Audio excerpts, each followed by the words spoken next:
শিক্ষক ক্লাসে ঢুকে ছাত্রদের উদ্দেশ্যে একটি প্রশ্ন করলেন, বলতো এক ব্যক্তির হাতে যদি $৮৬,৪০০ থাকে এবং কেউ যদি তার থেকে মাত্র $10 নিয়ে চম্পট কাটে, তাহলে ওই ব্যক্তিটি $৮৬,৩৯০ নিয়ে দাঁড়িয়ে থাকবে নাকি ছিনতাইকারীর পেছনে দৌড়াবে? ছাত্ররা সমস্যা নিয়ে জবাব দিল, অবশিষ্ট ডলারগুলো যেন কেউ না নিতে পারে সেদিকে খেয়াল রাখবে এবং অবশ্যই চোরের পেছনে দৌড়াবে না। শিক্ষক বললেন, বুদ্ধিমান লোকের এমনটি করা উচিত, কিন্তু অধিকাংশ মানুষই এর বিপরীতটাই করে থাকেন। ছাত্ররা বলল, কে এমনটি করে থাকেন, একটু বুঝিয়ে বলুন। শিক্ষক বললেন, আমরা সবাই এমনটি করে থাকি। দেখো, একদিন এক রাত্রে 24 ঘন্টায় মোট ৮৬,৪০০ সেকেন্ড হয়। কারো মুহূর্তের একটু বিরূপ সমালোচনা আমাদের মুড নষ্ট করে দেয়, অথবা আমরা অসতর্ক থেকে হয়তো কিছু হারিয়ে ফেলি, অথবা কারো অশালীন কথায় মনোকষ্টে ভুগি।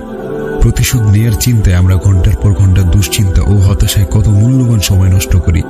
মাত্র 5টি সেকেন্ডের অঘটন নিয়ে আমরা ব্যস্ত হয়ে পড়ি, অথচ আমাদের জীবনের অবশিষ্ট সময়টা কোনো কল্যাণকর কাজে লাগিয়ে আমরা মহৎ কোনো উদ্দেশ্য সাধন করতে পারি। সুতরাং তোমরা সতর্ক থাকবে, 5 মিনিটের জন্য পুরো 24 ঘন্টা নষ্ট করবে না।